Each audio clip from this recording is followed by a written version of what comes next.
Hallo, hier ist Corinna mit dem Podcast Graue Haare, brennendes Herz, gerufen aus dem Zerbruch. Schön, dass ihr wieder dabei seid. Hallo, in der zweiten Folge war alles zu spät und vorbei, aber es geht weiter, die Wiederherstellung beginnt.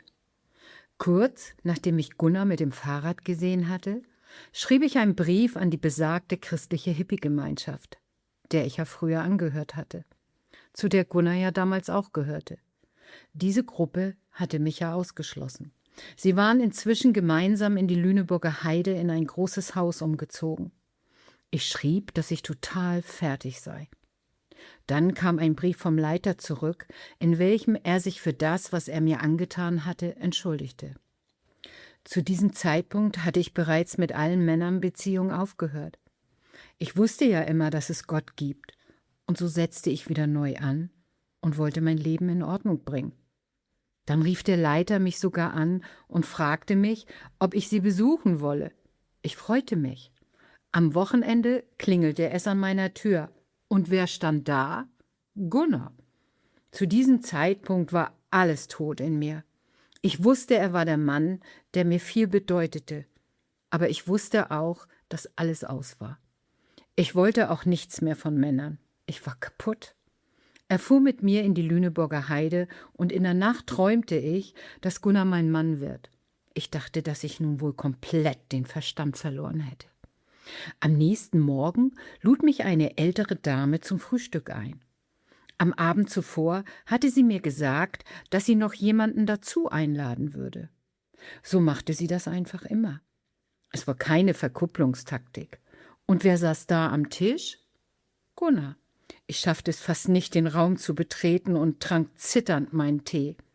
Ich war einfach so absolut am Ende meiner selbst. Gunnar erzählte mir später, dass bei ihm bereits, als er mich abholte, seine Abwehrhaltung mir gegenüber verschwunden gewesen war. Vorher war er einer meiner vehementesten Gegner gewesen und hatte sich sogar mit meinem ehemaligen Mann gegen mich verbündet. Er hatte seit seiner Bekehrung mit 22 Jahren keine Beziehung zu Frauen gehabt. Gunnar hat übrigens ein eigenes tolles Zeugnis, wie Jesus ihm begegnet ist. Mittlerweile war er 30. Er hatte geplant, an diesem Tag einen Anhänger für einen Verkaufswagen abzuholen und fragte mich beim Frühstück, ob ich oder eigentlich wir, meine Tochter und ich, ihn begleiten wollten. Als wir zu dritt im Auto saßen, wusste er, dass wir heiraten würden. Er wusste es einfach und auch ich wusste es in diesem Moment, ohne dass wir darüber auch nur ein Wort redeten, dass wir heiraten würden. Direkt im Anschluss fuhr Gunnar nach Florenz, um einen Umzug durchzuführen. Er war damals der Geschäftsführer der Transport KG, die nur aus ihm und einem alten Möbelwagen bestand. Von dort brachte er mir ein Geschenk mit: Buntstifte und handgeschöpftes Papier. Ich war gerade dabei, bei Freunden als Babysitter auszuhelfen, als er kam und mir das Geschenk mit den trockenen, etwas tollpatschigen Worten brachte: Ich glaube, ich mag dich. Es fing an, ordentlich zwischen uns zu knistern. Gunnar musste den Mietwagen zurückbringen, da sein alter Möbelwagen zu klapprig für den Umzug gewesen war. Und ich kam wieder mit. Die Mietwagenstation war in Hamburg, an einer der größten Durchgangsstraßen und hatte 6 Spuren. Wir mussten die Straße überqueren. Er machte mega Schritte und ich ganz kleine, und ich kam kaum fast hinterher. Er nahm mich damals das erste Mal an der Hand und führte mich über die Straße. Das war ein ganz besonderer Augenblick. Da war eigentlich alles klar. Wir haben dann geheiratet. Die Hochzeiten, die wir heute erleben, sind so herrlich. Unsere Hochzeit war im Nachhinein, an dem Tag selber haben wir es noch nicht gemerkt, aber wenn man jetzt zurückschaut, war es keine schöne Hochzeit. Wir haben standesamtlich geheiratet und alles war so komisch. Gunnar sagte mal, der Jesus, den sie in mir gesehen hat, den gab es zu der Zeit in mir gar nicht mehr so. Die Zeit, die dann folgte, war wirklich nicht einfach. Ich hatte meine Probleme aus der Vergangenheit, sehr viele Gewissensbisse und fühlte mich innerlich sehr verdammt. Und Gunnar musste mich immer aufbauen. Es gab außerdem Schwierigkeiten mit meinem Vater und seiner neuen Frau. Sie lehnten Gunnar ab, besonders mein Vater, der Gaststätten und Restaurants besaß und es nicht verstand, dass Gunnar aufgrund seiner Vergangenheit nicht mit ihm trinken wollte und an Jesus glaubte. Außerdem hatte er aus einem Missverständnis und einer früheren Erfahrung heraus Angst, dass alles Geld, das ich von meiner Mutter geerbt hatte, für Jesus draufgehen würde.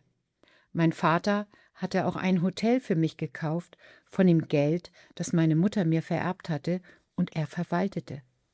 Das Hotel war ein großes Objekt in Hamburg. Ich hatte ihm das Hotel überschrieben und er sagte, dass er Geld für mich auf ein Konto anlegen würde. Später kam heraus, dass er das nie gemacht hat. Als er starb, verkaufte seine Frau das Hotel ganz schnell für 1,2 Millionen D-Mark. Ich war sozusagen enterbt. Jedenfalls waren wir beide ziemlich kaputt, als wir unsere Ehe begannen. In der Gemeinschaft mochte man mich nicht so gerne. Man dachte, dass ich Gunnar von seinem geistlichen Weg abgebracht hätte.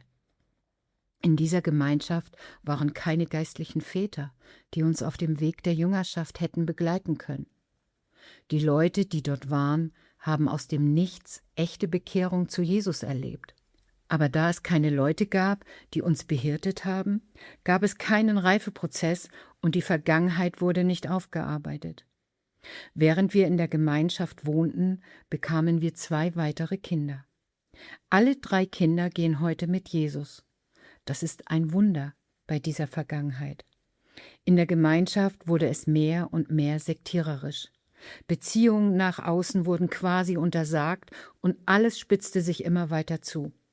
Eines Tages verließen wir den Ort Hals über Kopf, quasi über Nacht mit einem Transitbus und zogen in den Westerwald zu einem Freund in einen Wohnwagen. Er war der erste Christ, den Gunnar damals bei seiner Taufe getroffen hatte. Dieser christliche Freund nahm uns in seine Gemeinde mit. Wir schlossen uns dann auch dieser Gemeinde an und wurden schnell Jugendleiter und bauten die Jugendgruppe auf, die von 5 auf 30 Teilnehmer anwuchs. Dort begann sich dann auch schon unsere heutige Berufung und Aufgabe abzuzeichnen. Wir waren jedoch immer noch sehr kaputt und gingen von einer Krise in die andere. Zu Hause liefen wir von einer Ehekrise zur nächsten. Es wurde im Winter im Wohnwagen immer kälter und wir suchten nach einer Wohnung. Wir fanden ein Haus mit 3 Wohnungen und eine davon wollten wir mieten. Jedoch wollte der Besitzer des Hauses nur das gesamte Haus verkaufen. Zu diesem Haus gehörten viele Ländereien. Eigentlich war es eine völlig absurde Geschichte, da Gunnar und ich kein Geld hatten. Gunnar zog das einzige Jackett, das er besaß, an und ging zur Bank.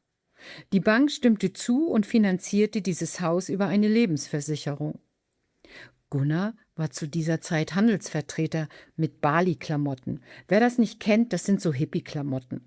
Und eigentlich hätte die Bank das Haus für uns nicht finanzieren dürfen. Da es ein gutes Haus war, hatte die Bank keine Sorgen, Verlust zu machen. In dieser Zeit eröffneten wir auch noch einen Laden mit Geschenkartikeln und Bekleidung. Da Gunnar viele Vertreter kannte, bekamen wir die Ware auf Rechnung und mussten sie nicht gleich bezahlen. Es stellte sich recht schnell heraus, dass wir die Rechnung aber nicht bezahlen konnten und auch das Haus nicht halten konnten. Also haben wir den Laden wieder aufgegeben. Es war eine harte Zeit. Das Haus setzten wir zum Verkauf in eine Zeitung. Nach kürzerer Zeit kam ein interessierter Käufer, der sich alles anschaute und war nicht abgeneigt, das Haus zu kaufen. Stellte sich dann heraus, dass er Christ war. Nachdem wir eine Weile zusammengesessen hatten, sagte er: Also, ihr sollt nicht aus diesem Haus raus. Wie viel Geld braucht ihr für die Bank, damit ihr bleiben könnt? Wir sagten 20.000 Mark. Und was geschah? Am nächsten Tag kam er wieder und legte die 20.000 Mark auf den Küchentisch. Wir gaben der Bank das Geld und konnten in unserem Haus bleiben. Zu der Zeit hatten wir viele Schulden und ich fing an zu arbeiten im Kindergarten, obwohl wir 3 kleine Kinder hatten. Gunnar fuhr nachts Zeitung aus.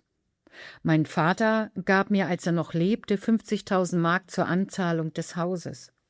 Dieses Geld wollte seine damalige Frau nach seinem Tod zurückhaben, in Form eines Grundbuchseintrags. Als mein Vater starb, bin ich nicht auf meinen Pflichtteil gegangen, der mir zugestanden hätte. Als der Brief kam, dass die Frau im Grundbuch eingetragen werden wollte, hatte ich kurz danach einen Traum. In dem Traum flog über mir ein großer Pfeil mit aufgespießten Geldscheinen über meinem Kopf. Ich wachte auf und wusste, dass wir den Grundbucheintrag nicht machen sollten. Durch Kontakte, die ich noch nach Hamburg hatte, kannte ich einen Anwalt, der uns umsonst im Prozess vertrat. Der Prozess zog sich über 2 Jahre. Der Richter sah alle Geschäftsbücher ein und sie verlor den Prozess und musste die Gerichtskosten zahlen. In der nächsten Folge hört ihr dann, wie Menschen uns halfen und das Haus durch Jesus seinen Sinn bekam. Jesus hatte alles längst geplant.